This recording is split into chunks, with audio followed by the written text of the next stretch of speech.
Hello बच्चों, कैसे हो आप सब। Welcome back to our channel. My name is Priya और आज हम स्टार्ट करेंगे केमिकल काइनेटिक्स के इंटेक्स क्वेश्चंस। यानी कि आज के लेक्चर में हम जितने भी इंटेक्स क्वेश्चंस गिवन है एनसीईआरटी में उन्हें कवर करेंगे। सो अगर किसी को कोई डाउट है केमिकल काइनेटिक्स चैप्टर में या कोई टॉपिक दोबारा समझना है तो उसे डिस्क्रिप्शन बॉक्स में प्लेलिस्ट का लिंक मिल जाएगा, आप वहां से उस टॉपिक को समझ सकते हो। प्लस अगर किसी को कोई पर्टिकुलर क्वेश्चन देखना है तो उसका भी आपको टाइम स्टैम्प डिस्क्रिप्शन बॉक्स में गिवन होगा, आप वहां उस पर्टिकुलर टाइम स्टैम्प से उस पर्टिकुलर क्वेश्चन को स्टडी कर सकते हो। So let's begin with question number 1। First question में क्या पूछा हुआ है, फॉर द रिएक्शन रिएक्टेंट से प्रोडक्ट की फॉर्मेशन, आपके पास ये रिएक्शन हो रही है, the concentration of reactant changes from 0.03 molar to 0.02 molar. यानी ये हमारे पास इनिशियल कॉन्सेंट्रेशन है, ये फाइनल कॉन्सेंट्रेशन है इन 25 मिनट्स। यानी आपने रिएक्शन को 25 मिनट्स के लिए प्रोसीड करवाया जिसमें रिएक्टेंट इनिशियली 0.03 मोलर था और बाद में वो 0.02 मोलर बच गया। Calculate the average rate of reaction using units of time both in minutes and seconds. आपको average rate of reaction calculate करना है मिनट में भी और सेकेंड्स में भी। So average rate of reaction calculate करने के लिए हमारे पास फॉर्मूला कौन सा होता है, minus change in concentration of reactant divided by change in concentration of time, minus change in concentration of reactant divided by time taken. या फिर हम प्रोडक्ट की फॉर्म में अगर एक्सप्रेस करेंगे तो क्या होगा, change in concentration of product divided by change in time. अब यहां पर हमें कॉन्सेंट्रेशन किसकी गिवन है, रिएक्टेंट्स की, विच मीन्स हम इस फॉर्मूला को कंसिडर करेंगे। तो यहां पर हमें चेंज इन कॉन्सेंट्रेशन आप कैसे कैलकुलेट करोगे, R2 minus R1 divided by delta T. अब यहां पर R2 की वैल्यू भी गिवन है, आपको R1 की वैल्यू भी गिवन है और चेंज इन टाइम तो हमें ऑलरेडी पता ही है। सो यहां पर इन सारी क्वांटिटीज को आप यहां यूज करोगे तो आपके पास एवरेज रेट ऑफ रिएक्शन आ जाएगा। अब एक बार आप इसमें टाइम मिनट्स में यूज करना तो आपके पास मिनट्स में आ जाएगा, फिर उस रेट को आप सेकेंड्स में कन्वर्ट कर सकते हो। सो सबसे पहले देखते हैं हमें क्वेश्चन में गिवन क्या क्या है। R1 की वैल्यू गिवन है 0.03 मोलर, R2 की वैल्यू गिवन है 0.02 molar, which means initial and final concentration of reactant. Change in time which is time taken given है आपके पास 25 मिनट्स। हमें फॉर्मूला क्या यूज करना है, average rate is equals to minus R2 minus R1 by delta T. ये negative हम इस वजह से यूज कर रहे हैं क्योंकि हमें यहाँ पर decrease in concentration of reactant observe हो रहा है। तो बस ये सारी वैल्यूज को यहाँ पुट करो और इस इक्वेशन जो फॉर्म हुई उस इक्वेशन को सॉल्व करने से आपको एवरेज रेट ऑफ रिएक्शन मिल जाएगा।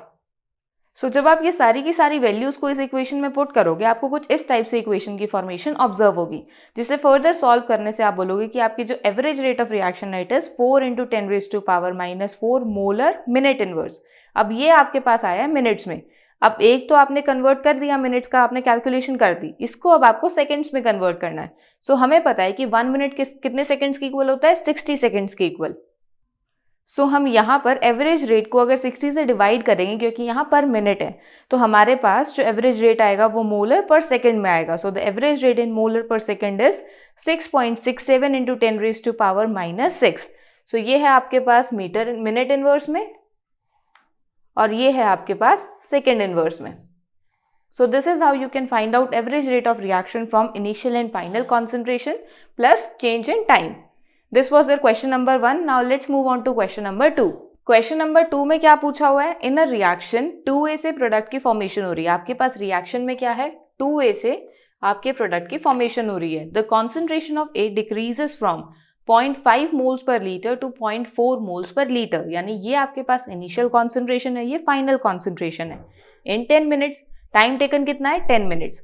Calculate the rate during this interval. आपको रेट ऑफ रिएक्शन कैलकुलेट करना है इस चेंज इन कॉन्सेंट्रेशन के लिए। सो रेट ऑफ रिएक्शन हम इस रिएक्शन के लिए कैसे फाइंड आउट करेंगे, अगर हम इसे रिएक्टेंट की फॉर्म में लिखेंगे it is -1/2 change in concentration of reactant divided by time taken. अब यहाँ पर हमने इसको 2 से डिवाइड क्यों करा, क्योंकि हमारे पास यहाँ पर कोफिशिएंट क्या है इसका 2, और ये हम ऑलरेडी देख चुके हैं कि जब भी हम यहाँ कोफिशिएंट्स कंसिडर करेंगे रिएक्शन के तो वो उसको डिवाइड करते हैं।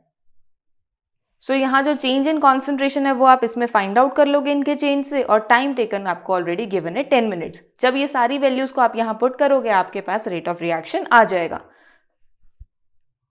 सो हम इस क्वेश्चन को सॉल्व कैसे करेंगे, सबसे पहले लेट्स सी गिवन क्या क्या है। R1 which is initial concentration 0.5 moles per liter, R2 which is final concentration which is 0.4 moles per liter.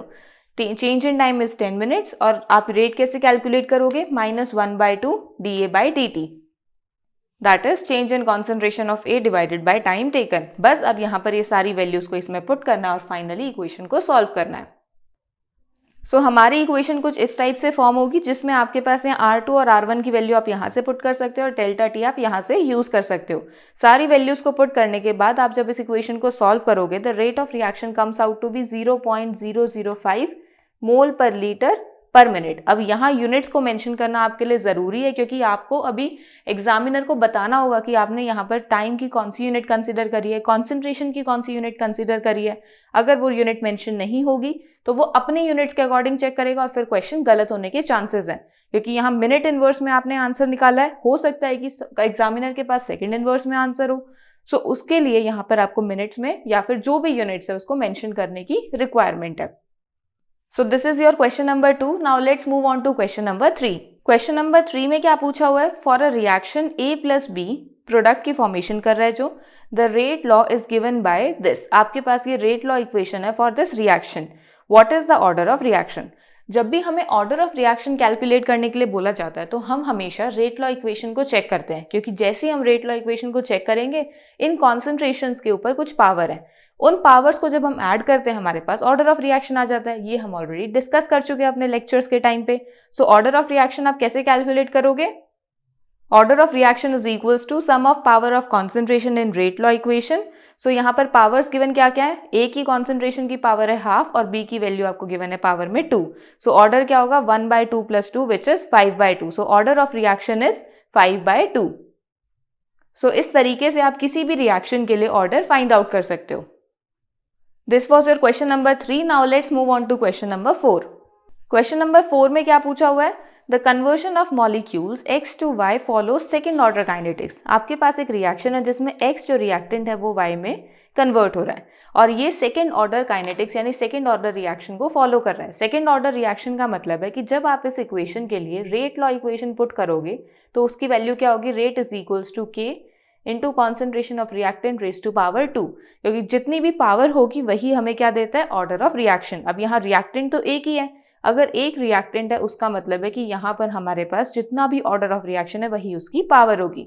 अब नेक्स्ट लाइन में क्या बोला हुआ है, if concentration of X is increase to 3 times, अगर आपने इस एक्स की कॉन्सेंट्रेशन को 3 टाइम्स इंक्रीज कर दिया, how will it effect the rate of formation of Y, तो ये वाई की फॉर्मेशन को कैसे इफेक्ट करेगा। देखो जैसे आप एक्स की कॉन्सेंट्रेशन को 3 टाइम्स इंक्रीज करोगे तो आपकी एक्स की कॉन्सेंट्रेशन क्या हो जाएगी, 3x।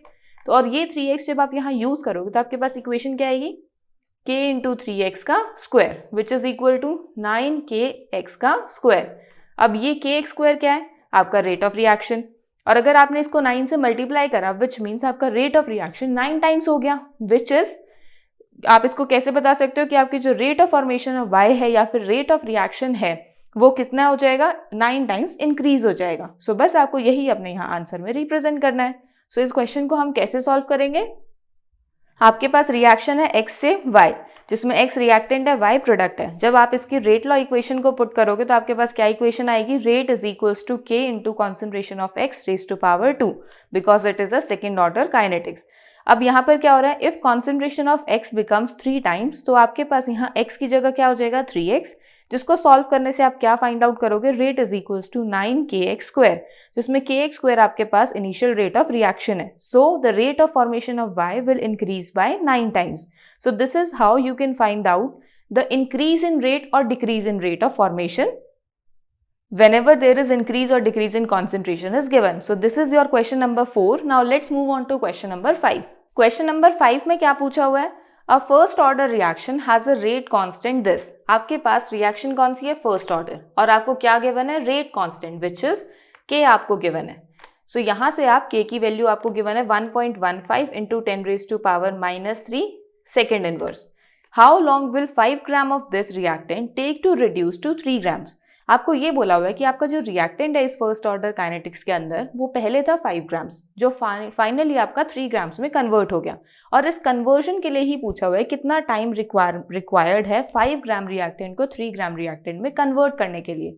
अब आप बोलोगे कि मैम यहाँ पर हम फॉर्मूला कौन सा यूज करें, फिर हमारे पास फर्स्ट ऑर्डर काइनेटिक्स का फॉर्मूला कौन सा है, T is equals to 2.303 by K into log R naught by R, जिसमें आपके पास आर नॉट क्या है, इनिशियल कॉन्सेंट्रेशन, आर क्या है, final concentration. Now the question arises कि मैम यहाँ तो हम कॉन्सेंट्रेशन यूज करते हैं, बट हमें क्वेश्चन में तो अमाउंट गिवन है, तो हम इस अमाउंट को कैसे कॉन्सेंट्रेशन में चेंज करें। देखो, जब भी हम अमाउंट को कॉन्सेंट्रेशन में चेंज करते हैं तो सबसे पहले हम क्या सोचते हैं कि कॉन्सेंट्रेशन का फॉर्मूला क्या है, which is moles upon volume. अब यहाँ मोल्स क्या होंगे, जो गिवन मास है डिवाइडेड बाय मॉलिक्यूलर वेट। अब रिएक्टेंट तो सेम है, विच मीन्स दोनों के लिए मॉलिक्यूलर वेट सेम होगा, तो उसे आप कंसिडर कर लो m। सो m हमने क्या कंसिडर कर लिया, मॉलिक्यूलर वेट। सो अगर हम मोल्स फाइंड आउट करेंगे तो पहले इनिशियली मोल्स कितने होंगे 5/m, और फिर फाइनली कितने हो जाएंगे मोल्स 3/m। और वॉल्यूम अगर हम कंसिडर करेंगे तो आपकी जो रिएक्शन हो रही है उसमें वॉल्यूम तो सेम ही रहेगी, क्योंकि एक बार रिएक्शन स्टार्ट करने के बाद आपने ना तो उसमें कुछ ऐड करा ना ही उसमें से कुछ रिमूव करा, तो आप यहाँ पर वॉल्यूम कंसिडर कर सकते हो V। सो आपके पास C1 या फिर आप कह सकते हो R0 किसके इक्वल होगा, moles which is 5/m divided by volume which is equal to 5/mv। Similarly आपके पास R की value which is final concentration किसके इक्वल होगी 3/mv। और जब आप यहाँ से R0 बाय R की वैल्यू फाइंड आउट करोगे वो क्या होगा 5/mv divided by 3/mv।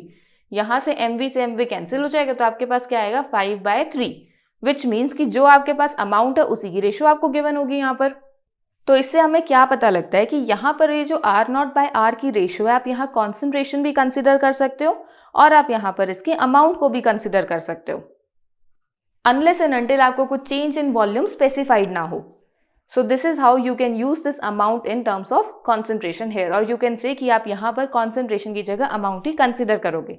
So इस question को हम attempt कैसे करेंगे, सबसे पहले देखते हैं हमें given क्या क्या है। K की वैल्यू given है, R0 और R की वैल्यू given है, क्योंकि हमने यहाँ देख लिया कि R0 और R को हम ये अमाउंट की फॉर्म में यूज कर सकते हैं। So R0 is 5 grams and R is 3 grams, which is initial amount and final amount। Time आपको फाइंड आउट करना है, तो फॉर्मूला कौन सा यूज करोगे 2.303/k log R0 by R। ये सारी वैल्यूज जब आप इस इक्वेशन में पुट करोगे तो फाइनली सॉल्व करके आप t की वैल्यू फाइंड आउट कर सकते हो। सो जैसे ही आप इन सारी वैल्यूज को इस इक्वेशन में पुट करते हो, आपके पास कुछ इस टाइप से इक्वेशन की फॉर्मेशन होती है, जिसे फर्दर सॉल्व करने से आप यहाँ पर सबसे पहले 5/3 को सॉल्व करना और इस टर्म को सॉल्व कर लेना, फिर फर्दर लॉग फाइंड आउट करके आप टाइम फाइंड आउट कर सकते हो, which is equal to 444 seconds. So this is how you can find out time taken if आपको अमाउंट भी गिवन है, तब भी आपको यहाँ पर कॉन्सेंट्रेशन की रिक्वायरमेंट नहीं होती हर बार।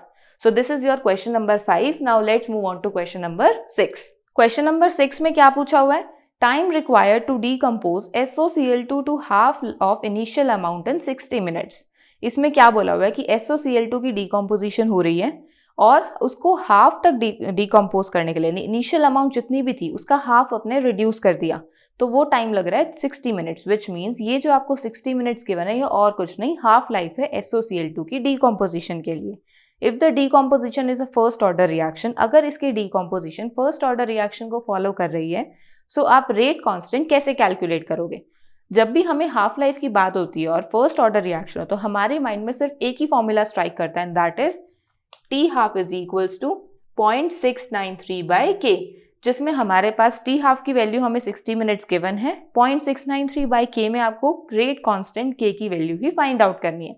सो जब आप इस इक्वेशन में ये वैल्यू को पुट करोगे तो आप रेट कांस्टेंट इजीली कैलकुलेट कर सकते हो।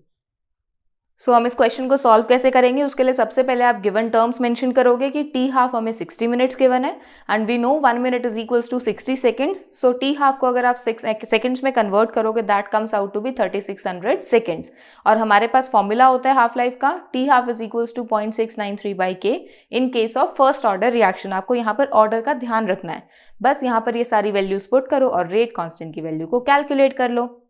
सो on using all these values in this equation, आपके पास कुछ इस टाइप से इक्वेशन की फॉर्मेशन होगी, जिससे फर्दर सॉल्व करने से आपके पास रेट कांस्टेंट की वैल्यू आएगी 1.925 10⁻⁻⁴ second inverse. So this is your question number 6। Now let's move on to question number 7। Question number 7 में क्या पूछा हुआ है, what will be the effect of temperature on rate constant. Rate constant of reaction के आपको rate constant of reaction पर आपको temperature का इफेक्ट बताना है। अब ये हमने कब स्टडी करा था? हमने स्टडी करा था temperature dependency on rate of reaction. अगर आपको वो टॉपिक दोबारा देखना है तो आपको आई बटन पर उसका लिंक मिल जाएगा। अब उसमें हमने क्या स्टडी करा था कि जब भी हम रेट कांस्टेंट को टेम्परेचर के साथ लिंक करते हैं तो उसमें क्या होता है, टेम्परेचर के इंक्रीज करने से जो रेट ऑफ रिएक्शन है वो इंक्रीज होती है, विच मीन्स आपका जो रेट कांस्टेंट है वो इंक्रीज हो रहा है। और वो इंक्रीज किस रेट पर हो रहा होता है?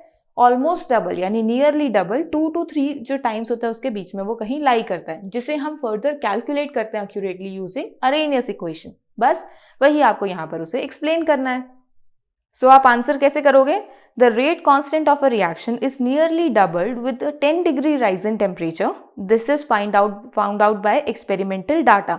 However, the exact dependency of the rate of chemical reaction on temperature is given by Arrhenius equation, which is K is equals to AE raised to power minus EA by RT.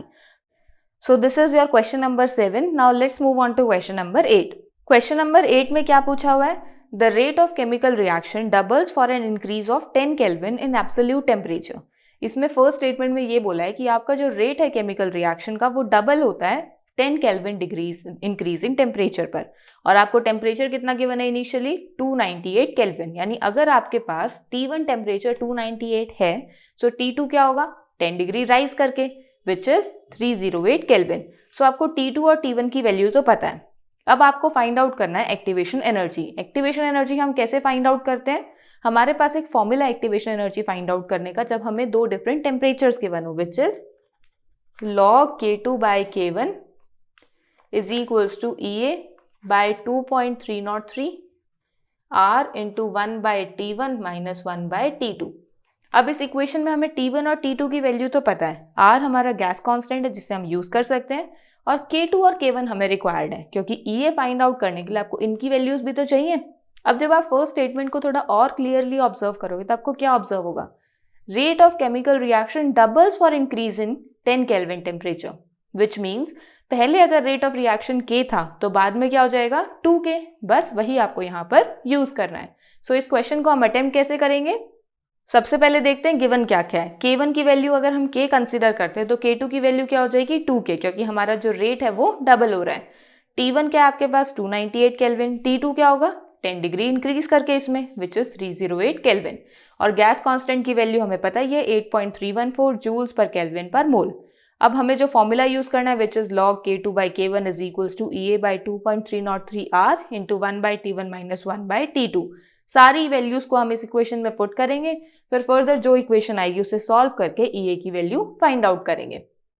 सो जैसे ही आप ये सारी values इस equation में put करोगे आपके पास कुछ इस टाइप से इक्वेशन की फॉर्मेशन होगी, जिस इक्वेशन में आप इस K को K से कैंसिल करोगे तो यहाँ लेफ्ट हैंड साइड पर आ जाएगा आपके पास log 2, और यहाँ इन दोनों के प्रोडक्ट को आप फाइंड आउट करोगे तो आएगा 19.147 and it is multiplied by difference in temperature divided by 298 into 308। इसको फर्दर सॉल्व करने पर आपको ये इक्वेशन मिलती है, जिसे फर्दर सॉल्व करने से हमारे पास एक्टिवेशन एनर्जी की वैल्यू आ जाएगी।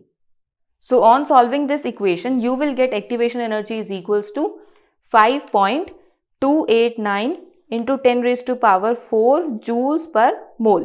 और अगर इसे किलो जूल्स में कन्वर्ट करना है तो 1000 से डिवाइड कर देंगे, which is equal to 52.89 kilo joules per mole. So this is how you can find out activation energy from two different temperatures. This is your question number 8. Now let's move on to question number 9. Question number 9 में क्या पूछा हुआ है? The activation energy for the reaction. आपको ये reaction given है, इस reaction के लिए एक्टिवेशन एनर्जी की वैल्यू है 209.5 kilo joules per mole at 581 kelvin. आपको टेम्परेचर भी गिवन है रिएक्शन का। Calculate the fraction of molecules of reactant having energy equal to और ग्रेटर देन एक्टिवेशन एनर्जी। अब आपको वो number of molecules find out करने हैं, उनकी फ्रैक्शन फाइंड आउट करनी है जिसमें एक्टिवेशन एनर्जी या तो वो उसके इक्वल हो या फिर उससे ज्यादा हो, यानी जो मॉलिक्यूल्स रिएक्शन में पार्टिसिपेट कर रहे हैं आपको वो फाइंड आउट करने हैं। सो जब भी हमारे पास fraction of molecules find out करने होते हैं तो हम क्या इक्वेशन यूज करेंगे? हमारी अरेनियस इक्वेशन। सो अरेनियस इक्वेशन क्या है हमारे पास? K is equals to AE raised to power minus EA by RT। और इस इक्वेशन को जब हमने स्टडी करा था तो हमें क्या फाइंड आउट हुआ था कि जो ये E raised to power minus EA by RT है, ये और कुछ नहीं फ्रैक्शन ऑफ मॉलिक्यूल्स को रिप्रेजेंट करता है जिनकी एनर्जी एक्टिवेशन एनर्जी के इधर इक्वल हो या फिर ग्रेटर हो। सो हमें बस इसी की वैल्यू फाइंड आउट करनी है। अब वो कैसे आएगी उसको हम स्टेप बाय स्टेप सॉल्व करते हैं। सबसे पहले देखते हैं हमें क्वेश्चन में गिवन क्या क्या है। एक्टिवेशन एनर्जी की वैल्यू गिवन है इन किलो जूल्स पर मोल। उसे आप जूल्स में कन्वर्ट कर लोगे by multiplying it with 1000। Temperature given है 581 केल्विन और गैस कांस्टेंट की वैल्यू गिवन है 8.314 जूल्स पर केल्विन पर मोल, या फिर आपको पता ही है ये वैल्यू हम कंसिडर करते हैं। हमारे पास इक्वेशन क्या है, K is equals to AE raise to power minus EA by RT। जिस इक्वेशन में हमें पता है fraction of molecules having energy equal to और greater than activation energy is E raise to power minus EA by RT, यानी overall आपको सिर्फ इस पार्ट को सॉल्व करना है इक्वेशन में। अब उसको सॉल्व करने के लिए हम कुछ इस तरीके से स्टेप्स करेंगे। Let x be the fraction of molecules, जिसमें हमारे पास x किसके इक्वल हो जाएगा, E raise to power minus EA by RT। और जैसे ही हम इसमें वैल्यूज पुट करेंगे तो हमें ये पता लगेगा कि इसको ऐसे सॉल्व करना इट इज नॉट पॉसिबल, या फिर आप कह सकते हो थोड़ा ज़्यादा कंफ्यूजिंग है, क्योंकि E की वैल्यू को यूज़ करके आप सॉल्व इजीली नहीं कर पाओगे। उस कंफ्यूजन को रिमूव करने के लिए आप क्या करोगे, यहाँ पर लॉगरिथम इंट्रोड्यूस करोगे बोथ साइड्स ऑफ रिएक्शन में और इक्वेशन में। और जैसे ही आप यहाँ पर नेचुरल लॉगरिथम इंट्रोड्यूस करोगे आपके पास कुछ इस टाइप से आपके पास इक्वेशन की फॉर्मेशन होगी, जिसमें हमें पता है कि जो ln E raise to power minus EA by RT होता है किसके इक्वल होता है, माइनस EA बाय RT के इक्वल। यानी ये जो हमारे पास पावर में वैल्यू है यही हमारे पास इक्वेशन में आ जाती है। हमारे पास ln x किसके इक्वल हो जाएगा, माइनस EA बाय RT के इक्वल। और जिसे फर्दर सॉल्व करने पे आप ये बोल सकते हो कि log x किसके इक्वल होगा, माइनस EA बाय 2.303 RT, जिसमें आपको EA की वैल्यू पता है, R की वैल्यू पता है और T की वैल्यू पता है। जैसे आप ये सारी वैल्यूज को यहाँ पुट करोगे आपके पास log x की वैल्यू आ जाएगी and that comes out to be minus 18.832। यहाँ से आपके पास log x की वैल्यू आ गई। x को सॉल्व करने के लिए आपको log को राइट हैंड साइड लेके जाना पड़ेगा, और जैसे ही राइट हैंड साइड लेकर जाओगे it gets converted into anti log. x की वैल्यू क्या हो जाएगी, anti log of minus 18.832। On further solving the anti log of this आपके पास x की वैल्यू आएगी 1.471 into 10 raise to power minus 19। These are the fraction of molecules having energy either equal or greater than the activation energy. This is your question number 9. And with this, all the Intext questions of NCERT are covered. I hope आपको सारे के सारे questions समझ आ गए होंगे। अगर कोई भी डाउट है तो आप comment section में पूछ सकते हो। So if you like the video, then do like and share the video and also subscribe to our channel.